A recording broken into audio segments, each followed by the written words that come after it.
Olá, sejam bem-vindos a mais uma aula de elementos de máquinas. Você está no canal de YouTube do curso de Fabricação Mecânica do Instituto Federal de Educação, Ciência e Tecnologia de São Paulo, campus Hortolândia. Eu sou o professor Augusto e na 10ª aula de elementos de máquinas nós vamos falar sobre eixos. Então, na aula passada a gente fez uma pequena introdução a respeito dos elementos de transmissão. A gente viu que são elementos, essa classe de elementos, essa grande família de elementos, é responsável por transferir cargas, transferir momentos, transferir torques dentro de um equipamento, de forma que ele realize suas funções. Né? O equipamento é pensado para realizar uma função bem especificada, bem definida, e muitas vezes a realização dessa função depende da transmissão de cargas de um determinado ponto a um outro ponto do espaço. E isso é feito através desses elementos de transmissão. E a gente comentou na aula passada também que os sistemas de transmissão mais comuns, né, a família de elementos de transmissão mais comuns são elementos de transmissão rotativos. Né? Quando a gente tem um sistema rotativo, um motor gerando potência, transmitindo essa potência através de outros componentes para realizar diversas tarefas diferentes. Isso é uma situação muito típica de problemas de mecânica. Né? Então, o principal componente dos elementos dos sistemas de transmissão rotativos são os eixos que estão ligados aos motores, às unidades geradoras de potência, e realizam essa transmissão de potência através de torque, né, do formato de torque, coisa que a gente também já abordou na aula passada, através do seu corpo, transmitindo isso para engrenagens, polias, etc. Tá? Então, a gente vai falar sobre eixos hoje na aula de hoje. Então, especificamente, a gente vai focar, como a gente tem feito com outros elementos de máquinas, né, a gente vai focar nos critérios de dimensionamento. Então, as tarefas de dimensionamento são aquelas tarefas que relacionam diferentes aspectos de um determinado problema, incluindo carregamento externo, tipo de material utilizado, critério de falha, e, finalmente, a geometria, né, para definir qual que é a geometria adequada para realizar uma determinada função, ou a partir de uma geometria já conhecida, qual que é o máximo carregamento externo que pode ser utilizado. Então, essa relação entre esses 4 aspectos é típico das tarefas de dimensionamento, como a gente tem visto aí nas nossas aulas desse curso, para os diversos tipos diferentes de elementos de máquinas. Tá? Então, depois de a gente ter feito uma pequena pausa na utilização dos conceitos de resistência dos materiais, quando a gente falou sobre dimensionamento de seleção de rolamentos, né, a gente fez uma seleção de rolamentos baseado muito em dados tabelados, dados de fabricante e dados tabelados. A gente volta agora em eixos a utilizar bastante dos conhecimentos de resistência dos materiais para realizar o seu dimensionamento. Então, não se preocupem se vocês não estão tão afiados assim, a gente vai fazer breves revisões, vamos dizer assim. Em alguns slides a gente vai fazer breves revisões sobre alguns dos temas de resistência dos materiais que a gente precisa para realizar o dimensionamento de eixos, mas de fato a gente voltou para nesse tipo de elemento de máquina específico, né, nos eixos, a gente volta a precisar utilizar os conhecimentos que a gente tem da grande área de resistência dos materiais, tá bom? Então os eixos basicamente eles podem ter uma cara como essa, né? Então a gente, como eu tinha falado para vocês, eles são o coração, basicamente a parte central dos sistemas de transmissão rotativos. Tá? Eles fazem a transmissão de potência, né, muitas vezes a potência gerada por uma unidade geradora como um motor, eles transmitem essa potência até elementos como engrenagens ou como outras coisas, como polias, rodas dentadas. Então, o eixo faz essa conexão entre uma unidade geradora de potência e uma unidade consumidora de potência, basicamente. Né? Então, um eixo para transmitir uma determinada potência, como a gente viu na aula passada, né, dependendo da rotação que ele trabalha, ele vai fazer essa transmissão. Essa transmissão de potência acontece através dos esforços internos de torque, como a gente tinha explicado anteriormente. Tá?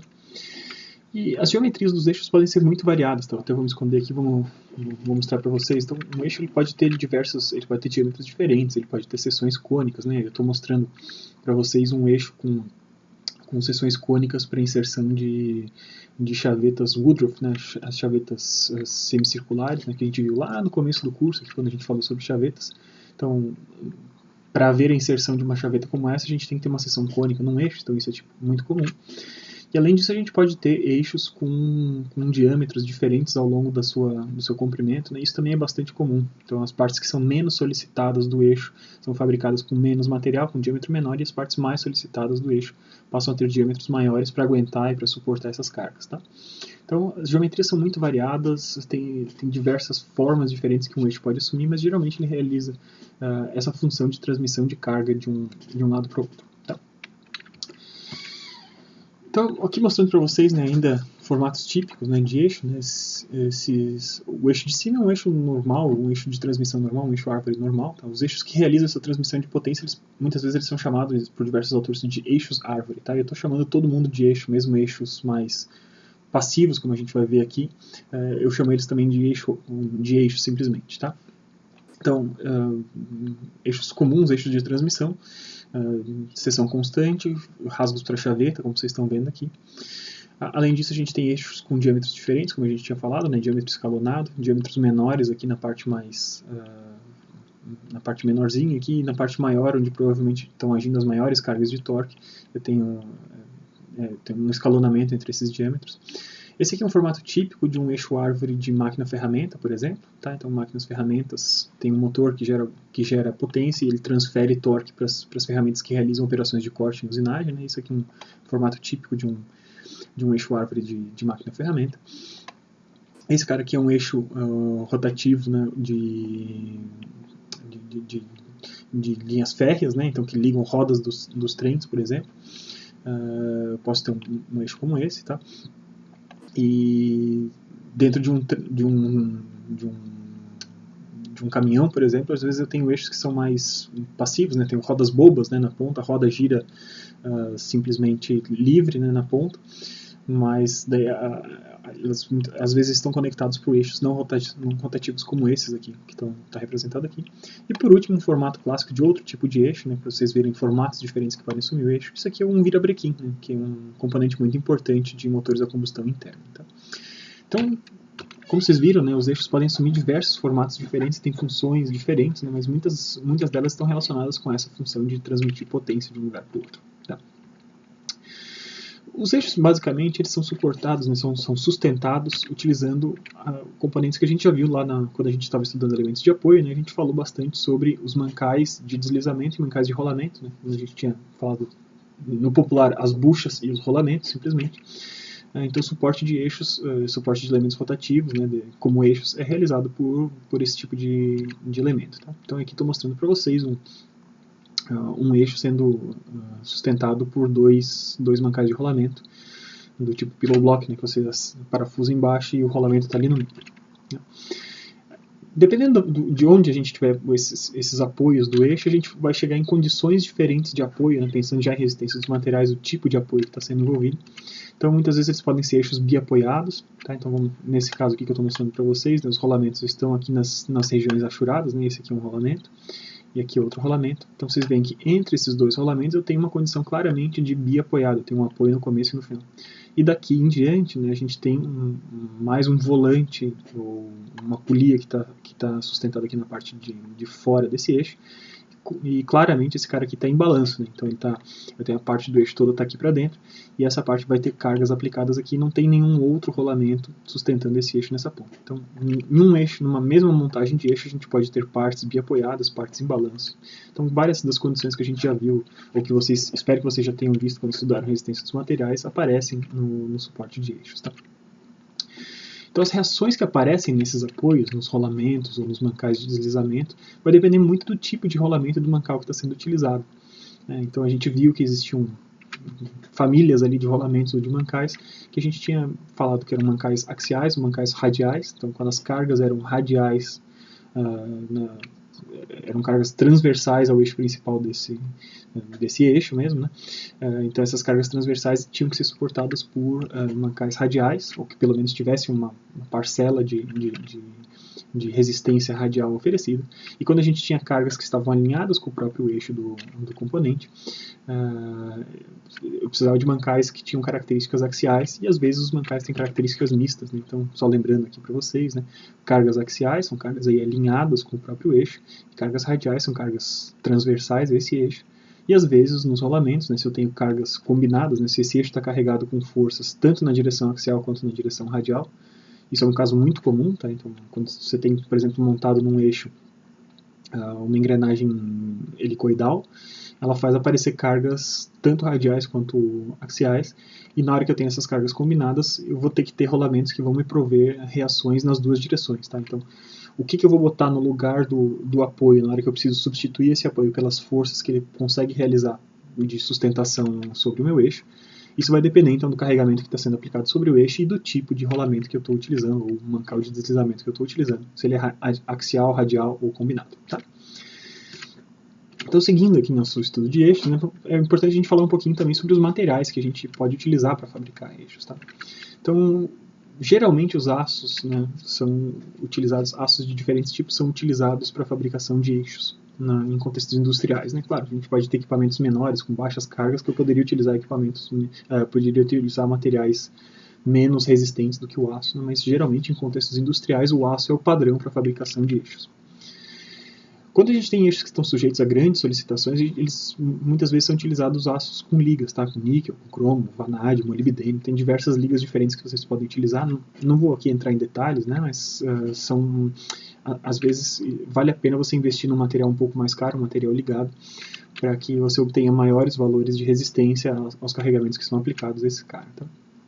Estou aqui mostrando para vocês algumas tabelas, né, de alguns materiais que são utilizados para a fabricação de eixos. Né? Então, os aços carbono padrão, né, 1020, 1025, 1045, vocês têm ali informações de tensão de ruptura normal, tensão de ruptura, tensão de escoamento, dureza, tem várias informações. E além disso, vocês têm a lista ali embaixo de outros aços, como eu falei para vocês, aços ligados, que também podem ser utilizados na fabricação, como cromo níquel, cromo molibdênio, cromo vanádio, cromo níquel molibdênio, aço inoxidável, dependendo do contexto. Né? Se você tem ataques químicos, né, no eixo, você pode precisar utilizar aços inoxidáveis e aços mais inertes. Tá? Além de você poder utilizar várias ligas de aço, né, muitas vezes também são empregados tratamentos térmicos sobre os eixos para melhorar as propriedades de dureza e conferir mais resistência ao desgaste do eixo, né, especialmente eixos que estão vão estar suportados por mancais de deslizamento, né, então a gente vai ter bastante atrito ali, por mais que a gente tenha graxa, a gente tem efeitos de atrito, então pode ser aplicados tratamentos térmicos para melhorar essa resistência ao desgaste dos eixos que estão sujeitos a esse tipo de carregamento. Tá? Então, os materiais utilizados para os eixos, eles podem ser fabricados de diversas formas diferentes. Tá? Então, tem vários eixos que são fabricados através de laminação a quente ou por combinações desses processos diferentes. Então, eixos fabricados a laminação a quente, posteriormente estrudados a frio, se necessário, torneados e retificados. Então, a gente tem uma variedade bem grande de processos de fabricação que você pode utilizar para fabricar eixos, tá? Para processar o material do qual é fabricado esses eixos. Tá? Pois bem, então, seguindo adiante, né, a gente está chegando agora sim nas partes mais pertinentes ao dimensionamento. Né? Então, para falar de dimensionamento, sempre que a gente fala de dimensionamento, a gente tem que entender os tipos de carregamento que agem sobre os componentes, sobre os elementos de máquina. Tá? Então, o carregamento de um eixo tipicamente ele pode ser carregado de diversas formas diferentes. Tá? E a gente vai destacar algumas. Né? A função principal do eixo, como eu tinha falado para vocês, é transmitir potência de um lugar até outro da máquina. Né? Isso é realizado através do torque, né? Um torque multiplicado por uma rotação. Isso nos dá uma unidade de potência. Tá?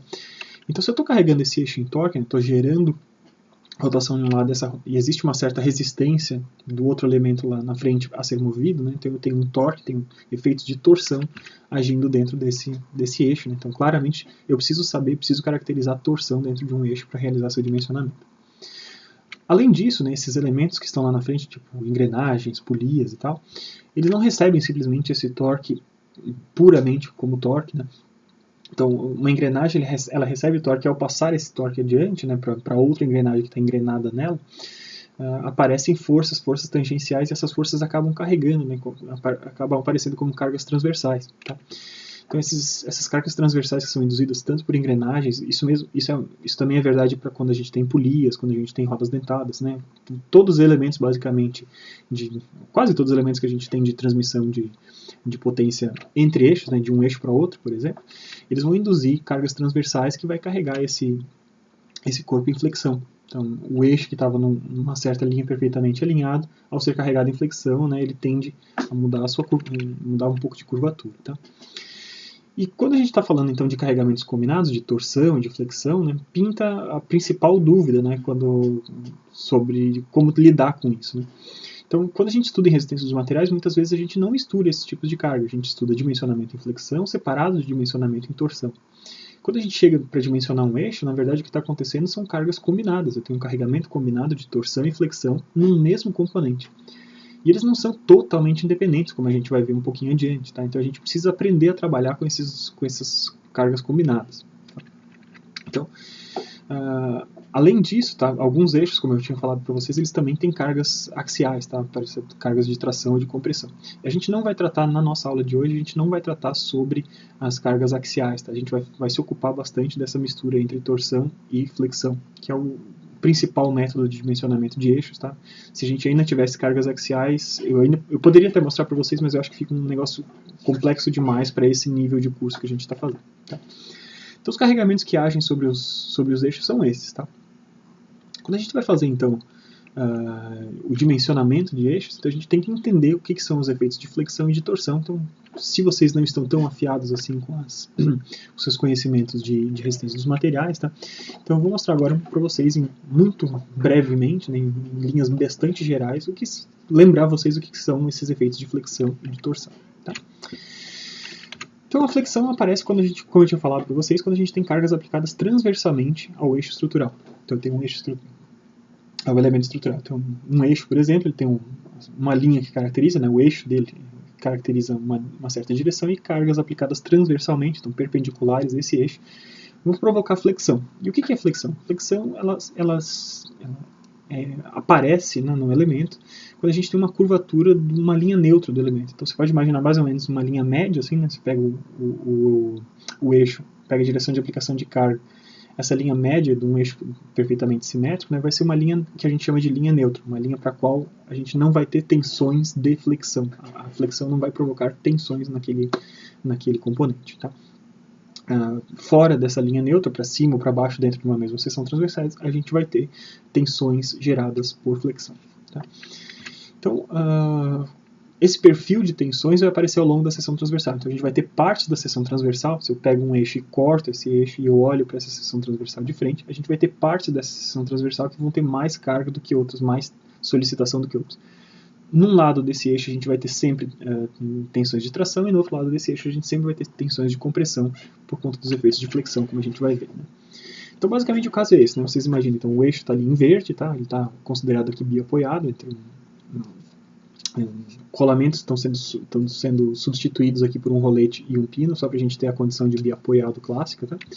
E por conta da aplicação dessa força, né, ao longo dessa barra inteira, desse eixo inteiro, a gente vai ter uma formação de uma curvatura como essa. Né? Então, o elemento que estava originalmente perfeitamente na horizontal, ele vai formar uma curvinha, assim, essa barriguinha para baixo, né, quase como se fosse um sorrisinho. Assim, tá?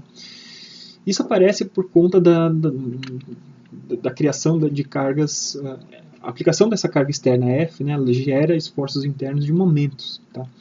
Então os momentos, como a gente já tinha visto várias vezes anteriormente, né, momentos são forças aplicadas a uma determinada distância, então esses momentos tendem a fazer alguma coisa girar. Quando você aplica uma força a uma determinada distância com relação a um ponto que está fixo, né, você vai tender a fazer esse corpo girar.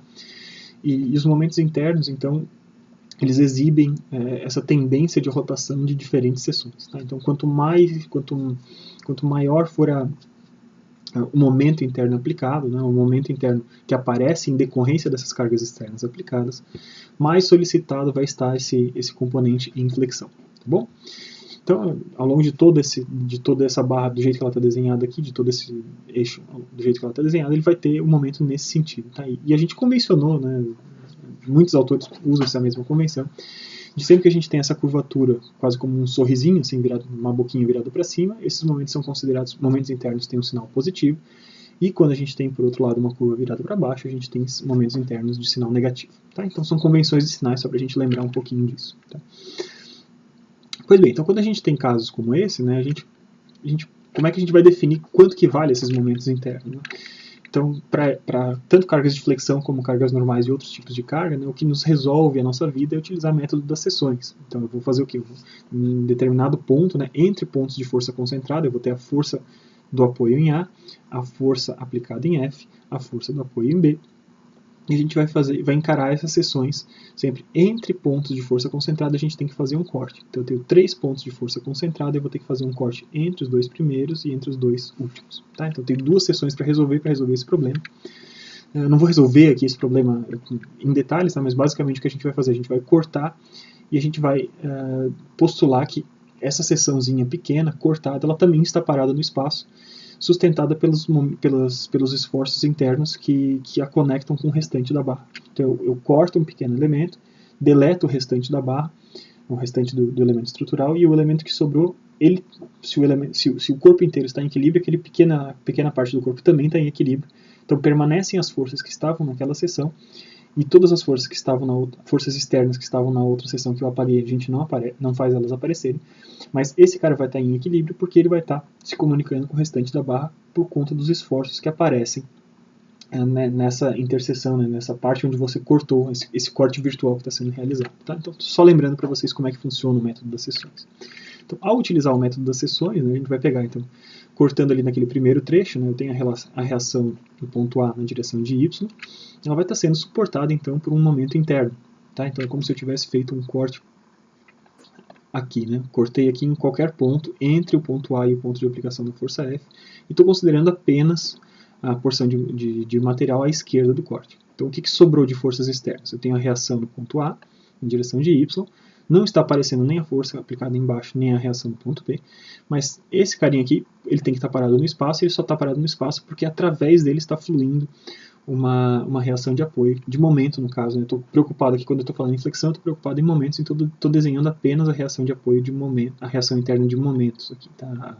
O esforço interno de momentos, melhor dizendo. Tá? Aparecem outros esforços internos, tá bom? Deveria desenhar, se a gente fosse ser rigoroso, teriam também esforços internos de cortante, de forças normais, de torque, tudo.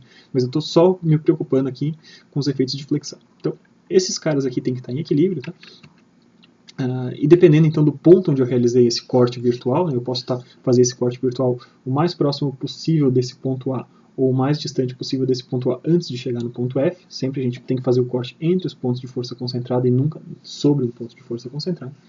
Então, dependendo de onde eu realizei esse corte, se eu estou mais para o ponto A ou se eu estou mais para o ponto F, eu tenho valores diferentes dessa variável x que a gente está chamando aqui. Tudo isso para dizer para vocês o quê? A gente vai ter então um momento que depende de x, tá? Esse momento interno vai depender do ponto onde foi realizado o corte. Então a gente vai ter uma evolução desse momento interno ao longo da estrutura.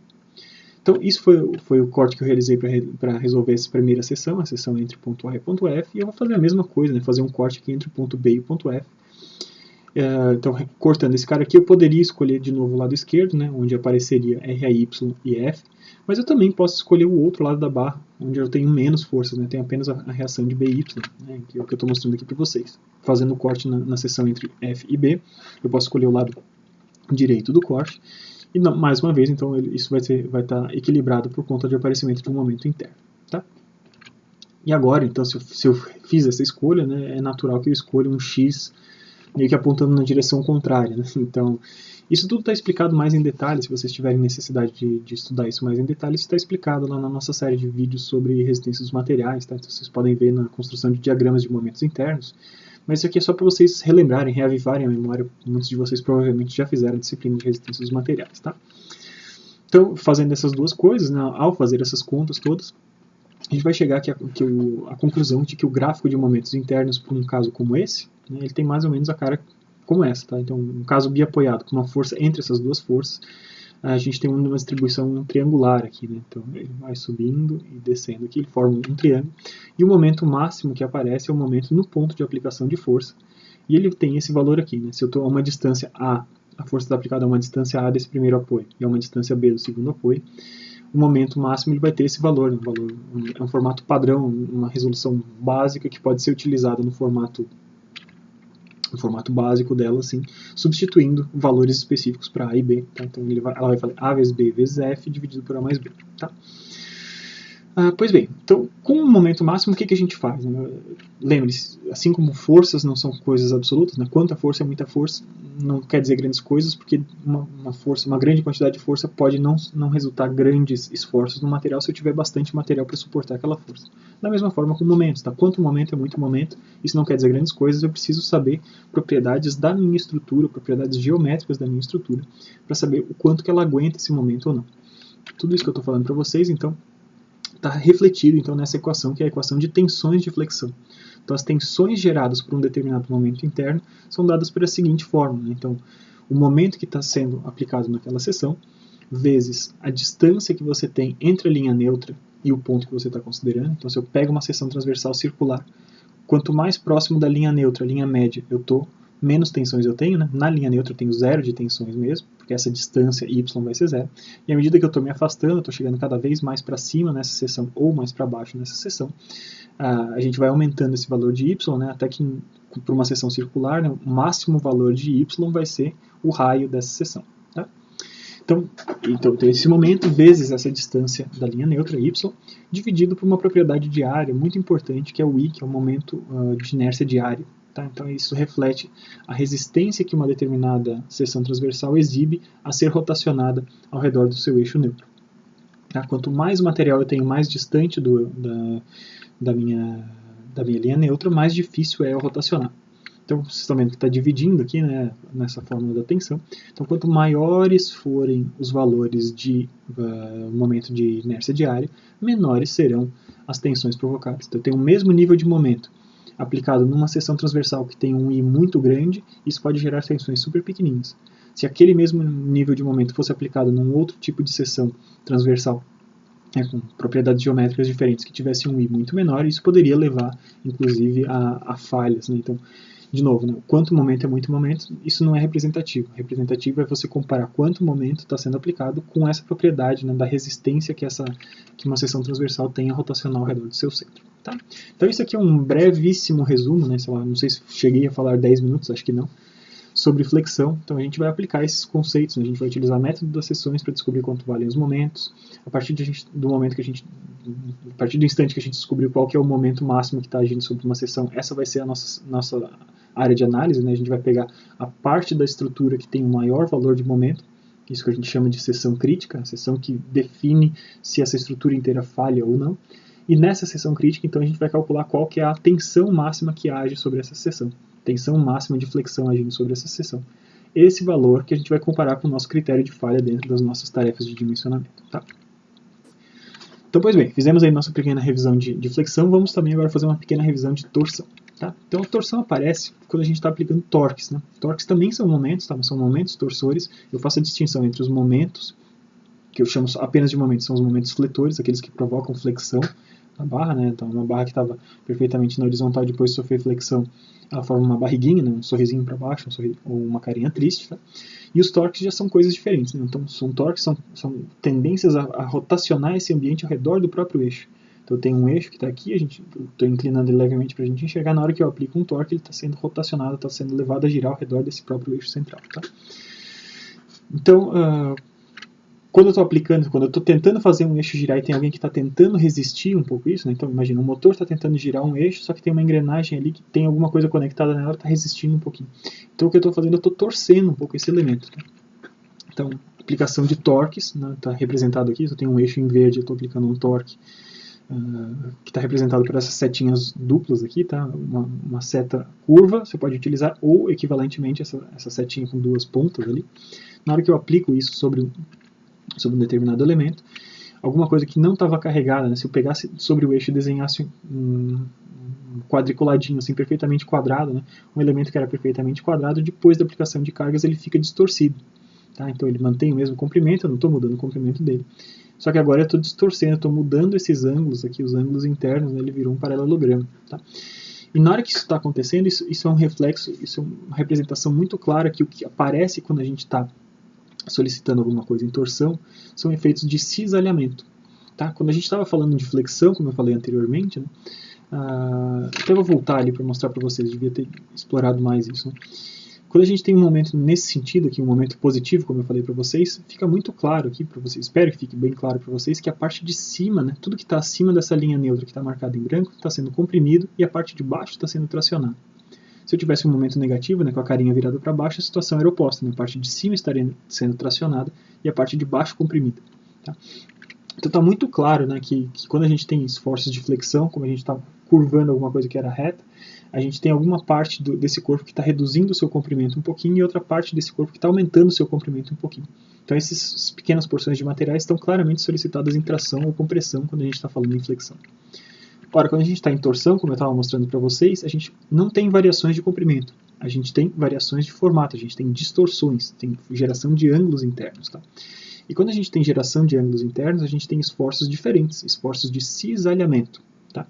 E esses esforços de cisalhamento, em torção, eles são máximos lá na parede externa. Então, da mesma forma como a gente tinha falado lá em flexão, uma mesma seção transversal não está carregada por níveis uniformes de tensão. Diferentes pontos da seção transversal têm diferentes valores de tensão, de compressão ou de tração que estão sendo aplicados sobre ela. Tudo vai depender da distância desse ponto que a gente está encarando com relação à linha neutra. Aqui em torção, o que vai reger o valor da tensão que está sendo aplicada é a distância com relação ao próprio centro. Tá? Então, no ponto central mesmo, a gente não tem tensão de cisalhamento nenhum, a gente não vai distorcer nada desse cara, e à medida que a gente vai se afastando, né, ao longo do raio desse camarada, tá, ele tá caminhando aqui do centro em direção à parede, na hora que eu chego na parede, eu tenho o valor máximo dessas tensões. Tá? Então, essas tensões são denotadas por serem tensões de cisalhamento, que provocam esse efeito diferente, né, esse efeito de distorção sobre um pequeno componente material. Eles têm, inclusive, são denotados com uma letra grega diferente. Tá? Então, as tensões de tração e compressão, a gente estava utilizando a letra sigma, tá? Então o sigmazinho, né? Então o sigma lá que a gente tinha, e agora a gente vai ter o tal marcando em torção. Então, por que a gente faz isso? Porque essas tensões provocam efeitos diferentes sobre o material. Tá? Então, geralmente, a gente gostaria de manter essas tensões separadas para identificar claramente o que gera distorção e o que gera mudança de comprimento. Tá? Quando a gente está dimensionando eixos, né, como eu comentei para vocês, a gente não tem muito essa escolha de isolar completamente um efeito do outro, porque os dois caras estão misturados. E é isso um pouco que eu estou explicando para vocês como é que vai funcionar. Tá? Então, as tensões de torção, né, como é que a gente acha as tensões de torção? Então, a partir do torque que está sendo aplicado, a gente faz o torque vezes o raio dividido por uma outra propriedade de área, que é o momento polar de inércia, que é a resistência que uma determinada seção exibe de rotacionar nesse sentido, assim, ao redor do próprio eixo central. Tá? A partir do ponto central dessa seção transversal, se eu tentar rotacionar ela ali, a resistência que esse tipo de seção transversal exibe, esse tipo de rotação, é o momento polar de inércia. De novo, né, se eu tenho o mesmo nível de torque, e eu pergunto para vocês quanto torque é muito torque, tudo vai depender da propriedade de área. Se eu tenho um grande momento polar de inércia, eu vou resistir muito a rotacionar. Então, um torque que pode ser grande para uma determinada seção, ele pode ser pequeno para outra determinada seção, porque ele pode gerar tensões muito menores se essa seção tiver grande resistência rotacional. Tá? Então, as tensões de torção são dadas por essa forma, a forma da torção. Tá? E quando a gente tem eixos sólidos, né, esse momento polar de inércia, aí ele tem um formato fixo, né, então π vezes diâmetro a quarta dividido por 32. Então, na hora que eu substituo isso no lugar do raio ali que está aparecendo nessa forma de torção, se eu ponho diâmetro sobre 2, resumindo essa forma toda, a gente chega num formato fechado já para eixos sólidos, que a tensão máxima, a tensão lá da parede, vale 16 vezes o torque dividido por π vezes diâmetro ao cubo. Então isso foi, agora eu falei mais uns 6 ou 7 minutos, né, também, então uma brevíssima revisão do que é torção. Então a gente revisou o que é o esforço de flexão, revisou o que é o esforço de torção, e agora a gente vai falar um pouquinho, quando eu estiver dimensionando um eixo que está sujeito a esses dois esforços de maneira combinada, como é que a gente vai trabalhar com essas duas coisas que, na base, né, quando a gente começa a estudar isso em resistência dos materiais, a gente mantém separados esses efeitos de cisalhamento dos efeitos de tração e compressão, porque eles provocam efeitos diferentes no material. Tá? Então, como eu estava falando para vocês, as tensões de tração e compressão mudam o comprimento de pequenas porções de material, e as tensões de cisalhamento provocam mudança desses ângulos internos. Tá? Então, como é que a gente mistura esses dois tipos de tensão de formas coerentes? Tá? Geralmente, a gente, como eu tinha falado para vocês, em resistência dos materiais a gente mantém isso, muitas vezes isso separado, mas segue sendo, né, a gente, pelo menos em cursos de nível médio, tá, a gente mantém esses caras separados, tá, quando a gente fala dessas tensões. Mas quando você faz cursos mais avançados de resistência dos materiais, você começa a entender que, na verdade, ok, são tensões que provocam efeitos diferentes sobre aquele material, mas segue sendo uma porção de material que está sendo solicitada com algum certo tipo de tensão. Tá? Então não é que uma coisa é totalmente independente da outra. Tá? E a gente começa a ver que essas coisas têm relação em diversos casos diferentes. Tá? Então não vamos entrar aqui em detalhes disso, né? Mas, por exemplo, quando você pega um bastãozinho de giz e torce o bastãozinho de giz, ao quebrar, esse cara sempre vai quebrar numa hélice a 45 graus, que é uma coisa que intuitivamente talvez não faça muito sentido. E isso passa a fazer sentido na hora que você entende que as tensões de cisalhamento que você aplicou por conta desse torque que você inseriu sobre esse bastãozinho de giz, elas são equivalentes a tensões, né, você solicitar um determinado material frágil como é o giz, em cisalhamento puro é a mesma coisa que você solicitar ele em tração numa direção e compressão em outra direção, e ele não resiste tão bem à tração numa certa direção, e por isso ele quebra ao longo de 45 graus. Tá? Então a gente não precisa entrar nos detalhes disso aqui, mas é uma forma clara de você pegar alguma coisa, uma coisa física, você carrega ela em torção, e a gente sabe que torção está gerando cisalhamento, e ele, ao fraturar, ele fratura por conta de presença de tensões de tração num determinado ângulo. Ou seja, eu não consigo carregar alguma coisa independentemente, eu não consigo inserir simplesmente cisalhamento e não ver efeitos que são dependentes do comportamento de tração e compressão, por exemplo. Tá? Então, o que é importante vocês saberem? A gente tem materiais que se comportam de formas diferentes se solicitados em tração ou compressão ou em cisalhamento. Se eu insiro um certo tipo de carga, eu não vou necessariamente observar só o comportamento do material naquela carga que eu inseri. Então, eu fiz cargas de flexão sobre um determinado material. Cargas de flexão, como a gente estava discutindo e relembrando agora, elas geram esforços de tração e compressão em diferentes porções da seção transversal, mas os efeitos que eu observo sobre esse cara não necessariamente dependem apenas do comportamento desse material com relação à tração e compressão. Pode ser que o efeito predominante, o que rege o comportamento desse material, sejam tensões cisaliantes que aparecem em decorrência dessa aplicação de carga, que aparentemente era uma aplicação de carga inocente, ali, perfeitamente gerando cargas de tração ou compressão. E vice-versa, tá? Como eu tinha falado, com giz a gente aplica torção que deveria gerar, teoricamente, um cisalhamento puro, mas a gente vê efeitos de fratura associados ao comportamento de tração e compressão do giz. Tá? Então, esses estados, essas misturas de estado, mesmo que a gente tenha carregamento puro de um determinado tipo, a gente exibe efeitos de outro tipo, né?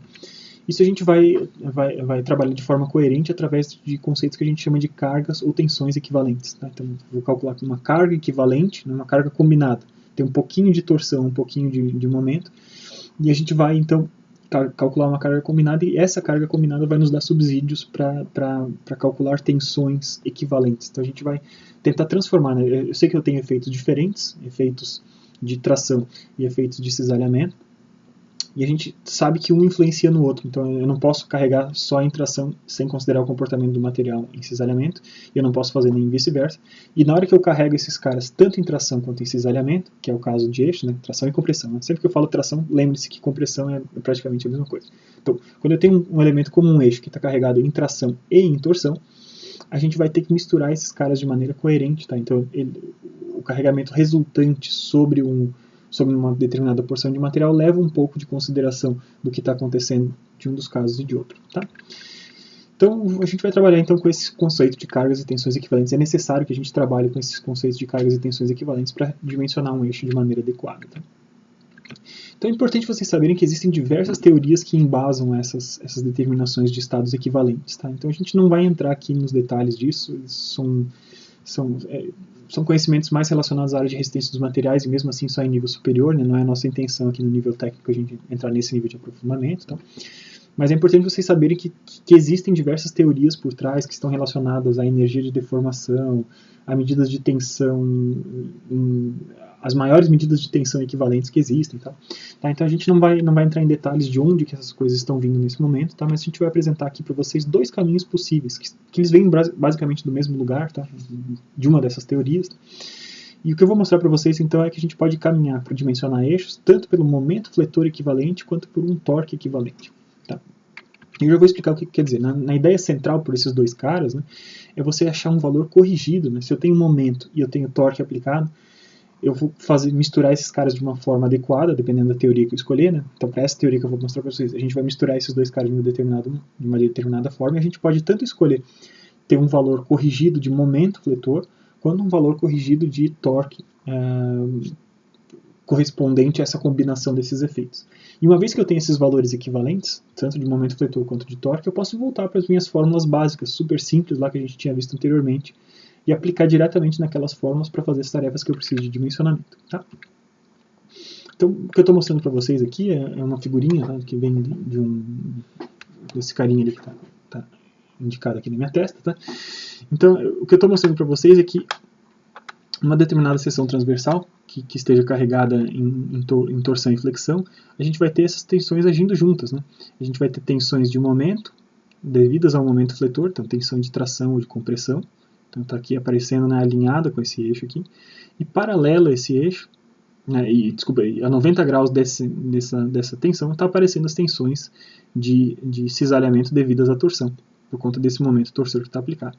E eu estou combinando esses caras de uma maneira interessante. Vocês percebem que eles estão aqui meio que a 90 graus um do outro, né? Então tem vetorzinhos apontando um a 90 graus com direção do outro. Então, naturalmente, se eu estou procurando alguma coisa que é um resultante disso, não seria estranho que a gente aparecesse alguma coisa meio com cara de Pitágoras, né? Você tem uma soma de dois vetores perpendiculares, eu estou tentando achar a hipotenusa, a soma desses dois caras vai ser a hipotenusa dele, né? A hipotenusa desse triângulo retângulo, na hora que eu deslocar para lá. Então, se eu aplicar Pitágoras, né, um valor ao quadrado mais outro valor ao quadrado, e tirar a raiz desse cara, isso geralmente vai ter algum pouco uma noção um pouco de carga resultante, tá? Então, só mostrando para vocês mais ou menos a cara de distribuição disso, como isso fica geometricamente, para vocês entenderem de onde vem mais ou menos os formatos das coisas que a gente vai fazer, tá? Então, para o dimensionamento de eixos, né, vamos supor então que a gente tem uma seção crítica, né? Lembre-se que sempre que a gente faz dimensionamento, a gente considera a seção crítica. A gente não vai calcular para todos os pontos de uma estrutura quanto que valem as tensões ali e definir se naquele ponto ele falha ou não. Eu vou procurar para a estrutura qual que é o ponto, qual que é a seção, né, a parte dessa estrutura que tem maiores carregamentos, né? Então, o maior valor de momento, maior valor de torque, a gente vai pegar esses pontos críticos, e nesses pontos críticos a gente vai fazer o cálculo de dimensionamento. Se a estrutura resiste aos carregamentos que estão sendo aplicados na seção crítica, o restante dos pontos dessa estrutura também resiste. Tá? Então é sempre essa a lógica. Tá? Então, considerando que na seção crítica, né, nessa seção mais solicitada, a gente tem um momento interno de valor m e um torque de valor t. Tá?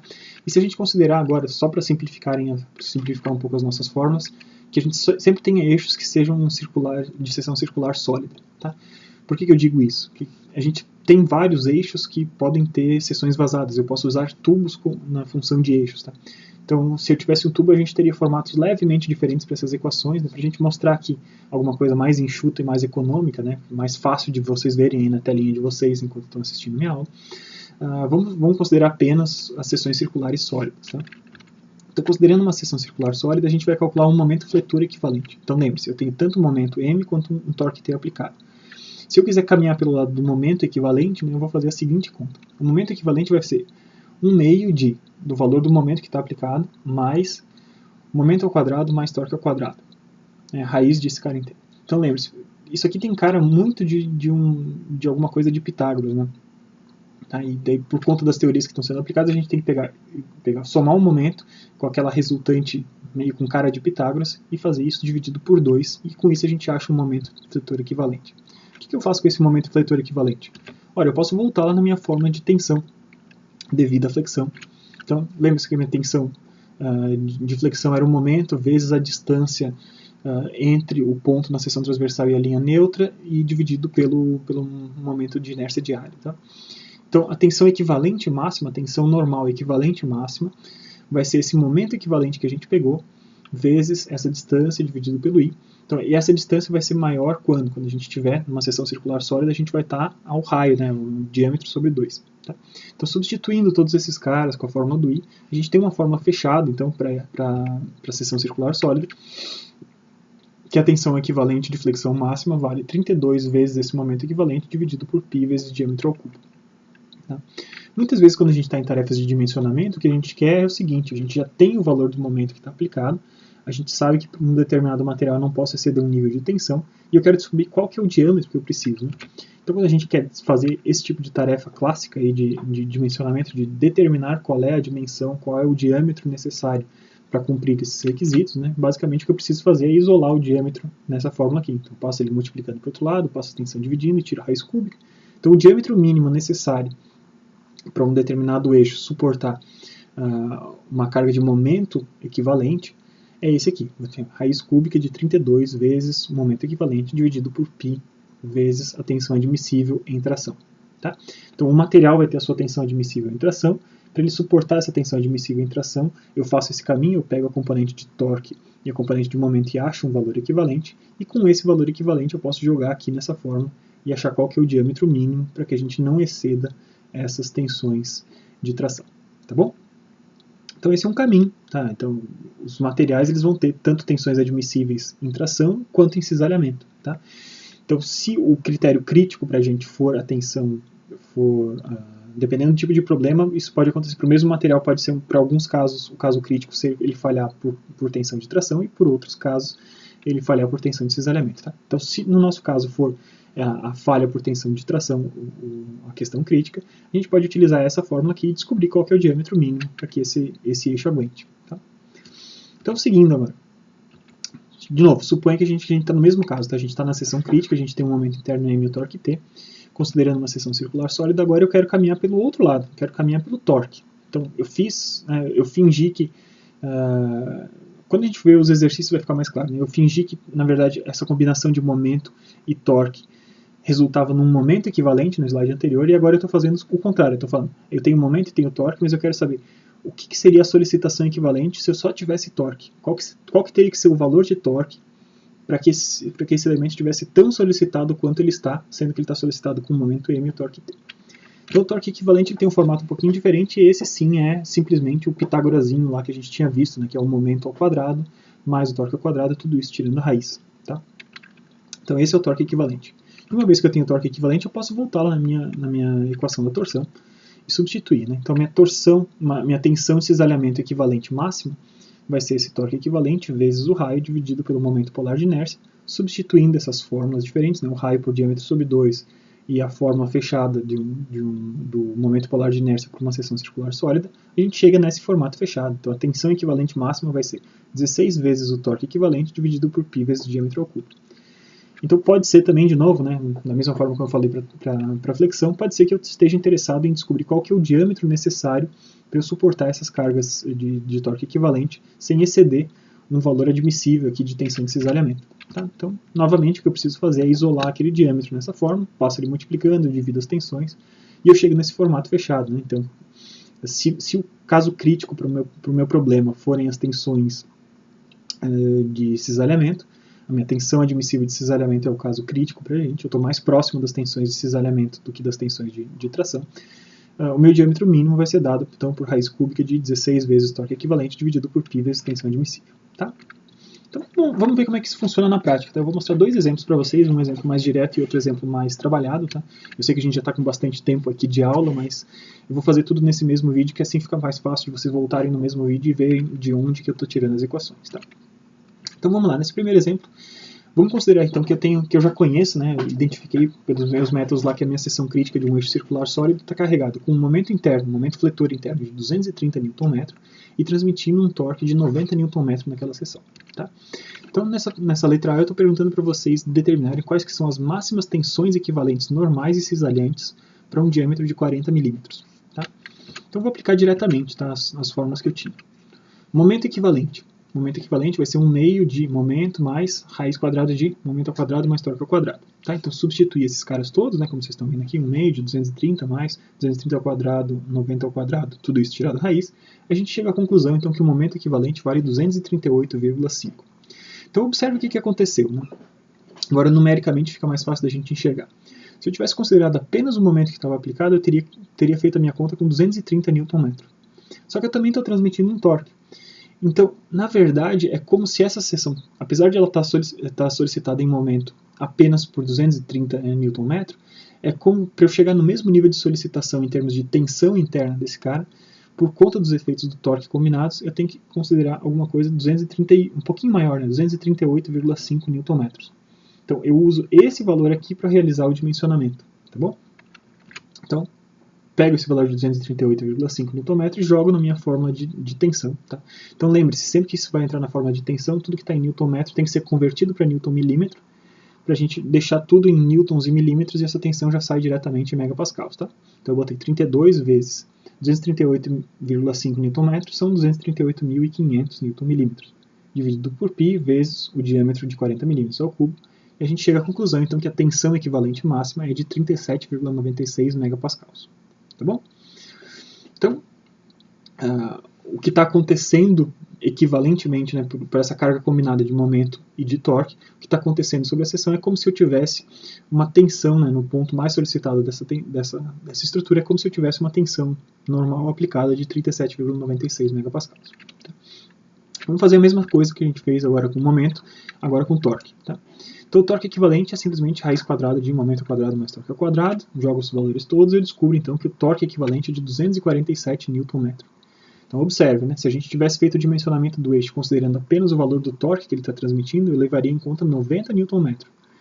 Mas por conta desse grande momento fletor que está existindo sobre essa estrutura, né, para eu realizar o dimensionamento em termos de torque, eu tenho que corrigir esse torque que está sendo transmitido somado aos momentos internos, momentos fletores internos que estão sendo aplicados, é como se eu tivesse que realizar o dimensionamento dessa estrutura levando em conta um torque muito maior. No lugar de 90 Nm, eu tenho que levar em consideração 247 Nm. Uma vez que eu tenho esse torque, levo isso para a fórmula da torção, tá? Então a tensão de cisalhamento equivalente máxima vai ser 16 vezes esse torque, de novo, entrando em Newton milímetro, tá? 247.000, dividido por, aqui é 40 ao quadrado, tá? Eu escrevi errado, tá? Eu fiz a conta certa, só escrevi aqui errado. Então 16 vezes 247.000 dividido por π, dividido por 40 ao cubo, isso vai nos dar 19,66 megapascals, tá? Então, é como, por conta da aplicação desse momento fletor junto, é como se eu estivesse solicitando a minha seção em muito mais torque do que efetivamente eu estou transmitindo de torque. Tá bom? Então eu cheguei às conclusões das tensões máximas, as máximas tensões equivalentes, tanto normais quanto cisalhantes, com diâmetro fixo. A segunda parte do problema é o mesmo enunciado, tá? Letra B, então agora a gente vai fazer uma tarefa mais de dimensionamento mesmo. A gente vai achar qual que é o diâmetro mínimo necessário se as tensões admissíveis de tração forem de 120 megapascals e de cisalhamento de 45 megapascals. Esses são valores muito comuns aí para utilizar para aços, tá? Se eu tenho um aço, não vai fugir tanto disso as tensões admissíveis de tração e cisalhamento. Claro, depende um pouco da aplicação, depende do fator de segurança que você tem que aplicar, tá? Mas são valores muito comuns desse tipo de problema, tá? Então agora o que eu preciso fazer, vou aplicar aquela outra forma de achar os diâmetros, tá? Então em tração e compressão a gente vai aplicar simplesmente diretamente a fórmula do diâmetro, tá? Então eu tenho 32 vezes o momento equivalente eu já calculei anteriormente, tá? Então estou pegando 238.500 dividido por π vezes a tensão admissível de tração, que é 120. Fazendo essa conta, tirando a raiz cúbica, a gente chega à conclusão que eu preciso de diâmetro de no mínimo 27,25 para que as minhas tensões de tração não excedam esse valor admissível, tá? Em cisalhamento, vou fazer a mesma conta com as fórmulas correspondentes, tá? Então 16 vezes o torque equivalente, peguei o torque equivalente, 247.000, e a tensão admissível de cisalhamento é de 45. Ao fazer essa conta, eu chego à conclusão que eu preciso de um eixo de pelo menos 30,35 milímetros para eu não exceder as minhas tensões de cisalhamento, tá? Então observe, né? Como eu tinha comentado com vocês, dependendo do problema, né, e dependendo do tipo de material e de combinações de valores de momentos internos de torques, a gente pode ter casos onde a gente está mais próximo de exceder as tensões do lado de tração ou do lado de cisalhamento. Eu fiz as duas contas aqui e fica claro, né? Nesse problema aqui, se eu tiver um eixo de 28 milímetros, por exemplo, eu não vou entrar em falha em compressão ou tração. Só que eu já vou ter entrado em falha em cisalhamento. Então, levando em conta esses dois critérios aqui, que são um dos tipos de critério que a gente pode utilizar, fica claro que eu tenho que ter eixo de pelo menos esse tamanho, né? Então, esse tamanho aqui garante que eu não vou entrar em falha nem em cisalhamento e nem em compressão. Se eu pegasse esse tamanho aqui, eu não falharia em tração, mas eu estaria falhando em cisalhamento, porque eu preciso de um diâmetro um pouco maior. Tá? Então é um exemplo para mostrar para vocês como é que esse negócio funciona. Agora no segundo exemplo, né, um exemplo mais trabalhado, mas a gente vai trabalhar um pouquinho mais em cima e vai conseguir ver na prática como é que funciona a gente utilizar os conceitos de resistência dos materiais que a gente precisa para chegar nas conclusões. A gente tem agora um caso mais realista, vamos dizer assim, né, mais direto, menos direto, na verdade, mas um caso mais realista, de um eixo que está bioapoiado, né? Então eu tenho dois rolamentos, tá? Um rolamento aqui no ponto que eu chamei de P e outro rolamento aqui no ponto que eu chamei de M, tá bom? Então eu tenho dois apoios, e esse eixo aqui, esse eixo que está em azul, ele tem duas polias. Eu tenho uma polia que está ligada no motor, no ponto A, e tem uma polia que está ligada para alguma outra coisa, estou transmitindo o torque desse motor para outro lugar. Então, o motor gera uma certa potência que transmite, né, por conta da rotação que esse cara trabalha, ele está transmitindo 110 Nm de torque nesse caminho aqui. Tá bom? Então já estou dando para vocês o valor que está sendo transmitido de torque nessa parte aqui entre A e B. Pro lado de cá, observe que ninguém resiste, né, à rotação, então não tenho torque nenhum aqui, não tenho torque nenhum aqui. Tá? Só tenho torque entre A e B. Tá? A parte à esquerda do ponto A, né, entre o ponto P e o ponto A, gira livre, e a parte à direita do ponto B, entre o ponto B e o ponto M, também gira livre. Tá? Então, Como as correias que estão ligadas a essas polias, né, elas realizam a transmissão, recebem torque do motor e transmitem, passam adiante esse torque para alguma coisa que está sendo movido por elas. Lembre que eu falei que por conta da tensão dessas correias está sendo gerada, aparecem forças transversais nesse camarada aqui, né? Então eu tenho uma força transversal aqui na correia que está ligada no motor e uma força transversal por conta da correia que está sendo ligada em algum outro componente, tá? Então a força que veio lá do motor vale 150 newtons, né? Aqui eu também devia ter, aqui vale 250, tá? O tamanho da seta está maior e só esqueci de corrigir esse valorzinho aqui, 250 newtons, tá bom? Então eu quero saber o quê? Eu quero saber qual que é o diâmetro mínimo do eixo que eu preciso para realizar essa transmissão, se as tensões admissíveis em tração forem de 100 MPa e de cisalhamento de 40 MPa, tá? Então o que a gente precisa chegar? A gente precisa descobrir qual que é a seção crítica, qual que é o ponto mais solicitado dessa estrutura, e no ponto mais solicitado, então, a gente volta a aplicar a mesma coisa que a gente aplicou no outro problema. Mas eu vou mostrar para vocês como é que a gente descobre, então, né, relembrar para vocês coisas que talvez estejam mais dormentes aí da parte de resistência dos materiais, tá? Então a primeira coisa que eu estou fazendo, vou desenhar o diagrama de corpo livre desse camarada aqui. Tá? Então eu estou considerando o diagrama de corpo livre, né, eu estou considerando apenas as cargas de flexão nesse momento. Tá? Eu não vou desenhar o diagrama de corpo livre incluindo os torques, porque o torque está claramente aplicado apenas entre A e B, como eu falei para vocês. Tá? Então observe o seguinte, a gente tem essa carga transversal aqui na força no ponto A, a força no ponto B. Isso está suportado então por uma reação de apoio na direção de Y para cima, tá? No ponto P, e uma reação na direção de Y para cima no ponto M. Tá? Então esse é o diagrama de corpo livre, substituir todos os elementos pelas forças que eles estão realizando sobre o meu objeto de estudo, que é o eixo, efetivamente. Tá? Então eu tenho esse caso, eu tenho a força de A, a força de B, suportadas pela reação na direção de Y no ponto P e no ponto M. Então, para calcular as reações de apoio, a gente pode fazer simplesmente uma somatória de momentos. Né? Eu vou ver somatória de momentos com relação ao ponto P. Como que essas cargas todas aplicadas fazem essa estrutura girar ou não ao redor do ponto P? Bom, a força que está aplicada no próprio ponto P não tende a fazer essa estrutura girar ao redor do ponto P, porque não tem o braço de alavanca. Né? Então, quando a força está aplicada exatamente sobre um ponto, é impossível uma força aplicada diretamente sobre um ponto fazer esse ponto girar. Tá? Então, o que faz esse cara girar? Eu tenho a força de A, faz esse cara girar no sentido horário, a força de B faz esse cara girar no sentido horário, e a força de RMY faz esse cara girar no sentido anti-horário.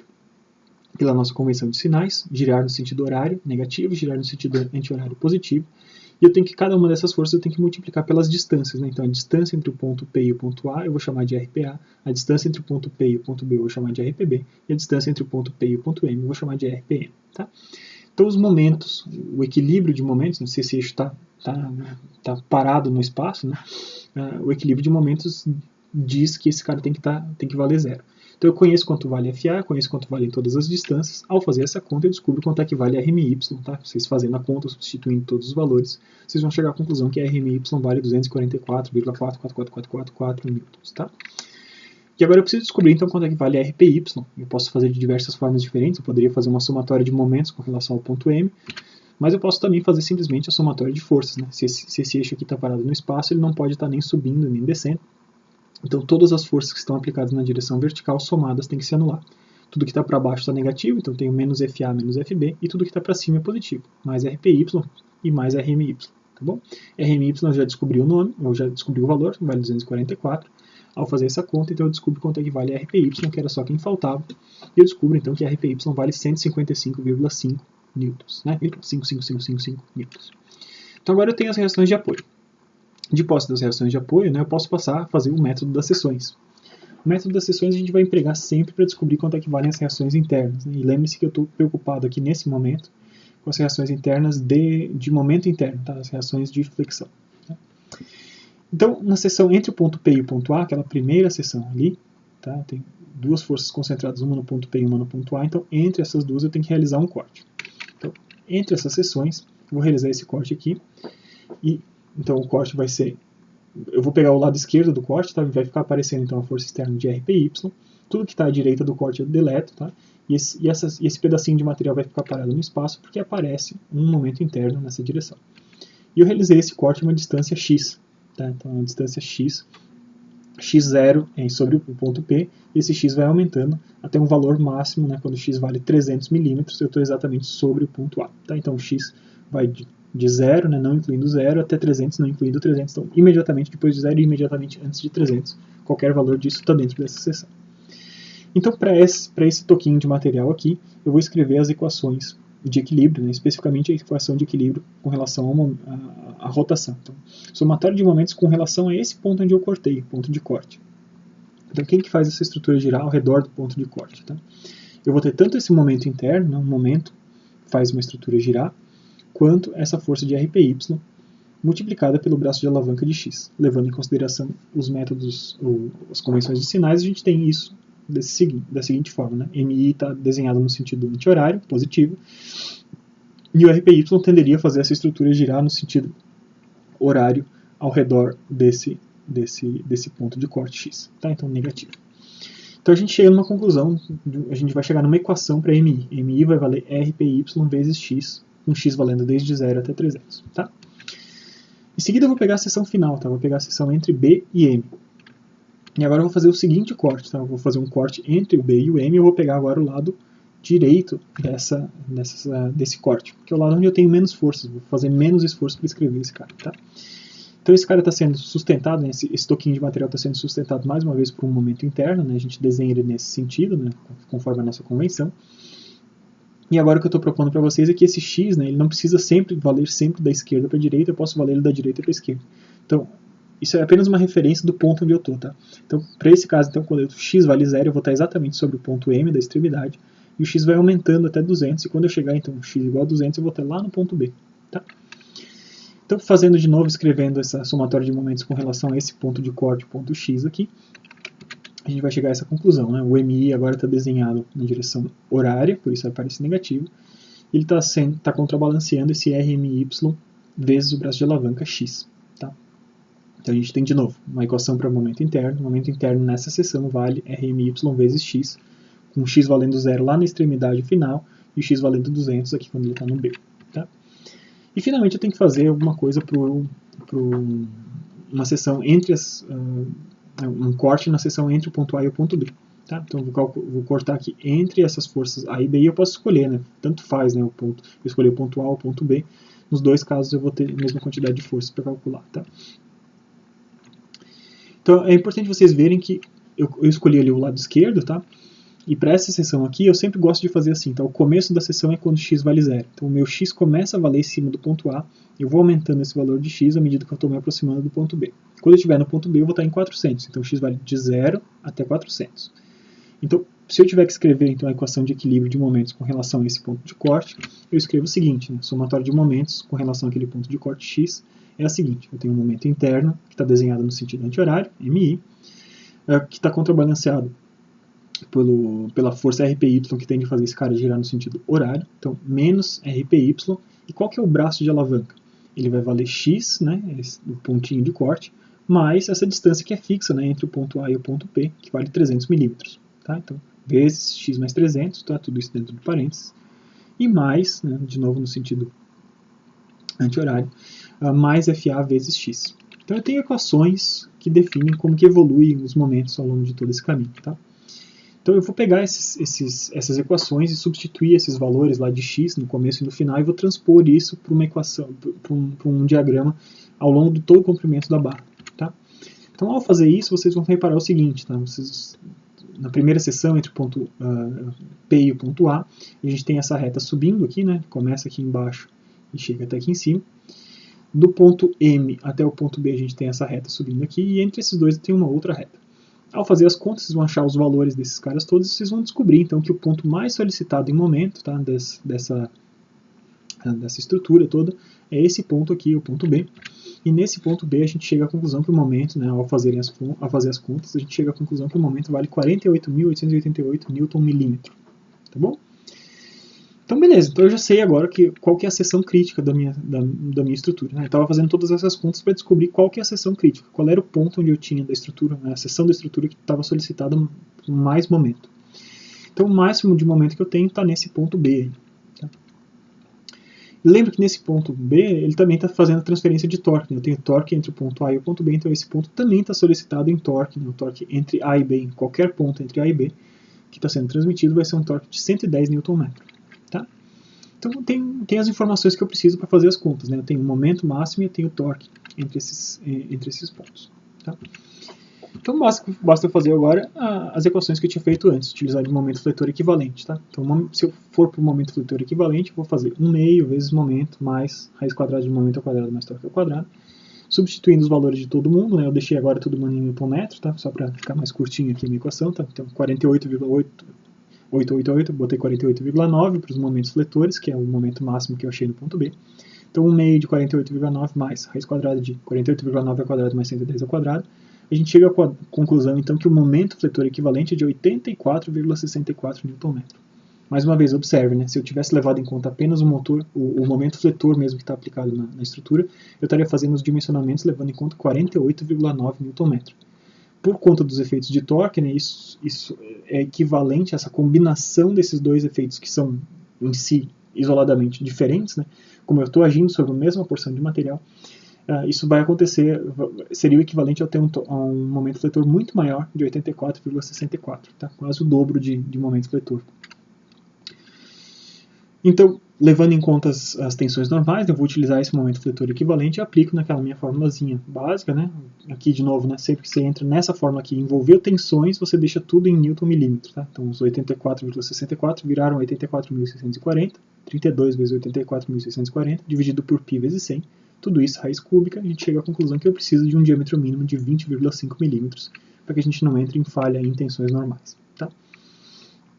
Vamos ver agora também o torque equivalente. Então, se eu tivesse apenas o torque de 110 milímetros, de 110 Nm, eu faria o dimensionamento, eu chegaria num valor de diâmetro. Só que, como eu tenho um efeito combinado, eu preciso conhecer qual que é o torque equivalente, esse torque corrigido, né, um torque um pouquinho maior, que eu preciso utilizar na minha fórmula de torque para eu ter tensões de cisalhamento abaixo dessa tensão máxima. Tá? Então, o torque equivalente é raiz quadrada de momento ao quadrado, torque quadrado. Isso vai ser equivalente a 120,38 Nm. Então, observe, se eu considerasse apenas o torque, eu estaria fazendo o dimensionamento com 110. Considerando o efeito combinado, eu estou considerando um torque de 120,38 Nm. E com isso, então, eu descubro quanto é que é o diâmetro mínimo para as minhas tensões cisalhantes. Tá? Então, 16 vezes esse valor aqui de 120,38 em Nm, então 120.380, dividido por π, vezes a tensão admissível em cisalhamento, que é de 40 megapascals. E eu chego à conclusão que eu preciso, então, de 24,8 milímetros. Tá? Então, nesse caso aqui, mais uma vez, a gente chega nessa conclusão. Né? Então, se o critério crítico fosse, se eu levasse em conta apenas as tensões de tração, eu diria que eu posso ter um eixo de 20,5 milímetros que eu não vou falhar em tração. Ora, se esse material tem uma tensão admissível em cisalhamento de 40, tá? E eu utilizasse 20,5, eu estaria entrando em falha por cisalhamento. Então, na verdade, eu preciso de um diâmetro maior que 24,8. Tá? 24,8 ou, no mínimo, 24,8. Porque com 24,8 eu não vou falhar nem em cisalhamento e nem em tensões normais. Tá bom? Esse foi um panorama geral, né? Foi uma aula bastante longa, já estamos com 1h08, quase 8 minutos de aula, tá? Mas isso deu um panorama geral de como que a gente trabalha o dimensionamento de eixos, que é um elemento, um componente estrutural muito importante na mecânica, né? Tudo que é sistema de transmissão de potência rotativa tem algum tipo de eixo. Então, você saber dimensionar um eixo e entender as cargas que agem sobre o eixo e a combinação entre essas cargas é algo fundamental para você entender como é que resistem esses eixos aos carregamentos aplicados. Tá? Então, algumas lembretes mais gerais, né? Então, lembre-se, nesse curso a gente não está querendo passar uma visão catalográfica das coisas, não quero que vocês aprendam todos os tipos específicos de eixos que existem, eu quero que vocês saibam que existem diferentes tipos de eixos por conta de diferentes motivos, como eu mostrei lá no começo, né? Eixos com diâmetros diferentes, com seções cônicas e tal, a gente explorou um pouquinho por que isso acontece, mas o que eu quero que vocês tenham são as ferramentas para fazer dimensionamento de eixo, seja qual for a geometria de eixo que você precisar empregar e o tipo de aplicação que você precisar empregar. Se você tiver que fazer o dimensionamento de um eixo, você tem que entender como que esse eixo está sendo solicitado. E a gente viu que as solicitações principais que agem sobre o eixo são flexão, por conta das cargas transversais, e de torção, por conta do torque que está sendo aplicado nele.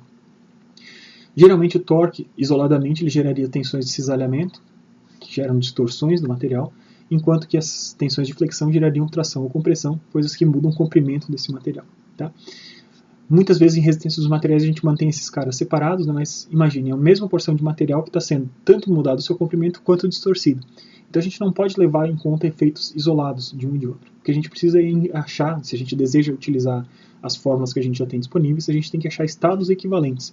Então, se eu tenho um determinado torque aplicado, mas também há um momento aplicado, eu vou achar um torque equivalente, um torque um pouco majorado, né, um pouco maior do que aquele valor de torque que está sendo transmitido, que com esse torque um pouquinho maior, eu fazendo o dimensionamento através das fórmulas de torque, eu vou chegar num valor de tensão de cisalhamento que esse corpo atinge, e eu consigo comparar esse valor de tensão de cisalhamento com a minha tensão admissível de cisalhamento, e eu defino se esse cara vai falhar ou não.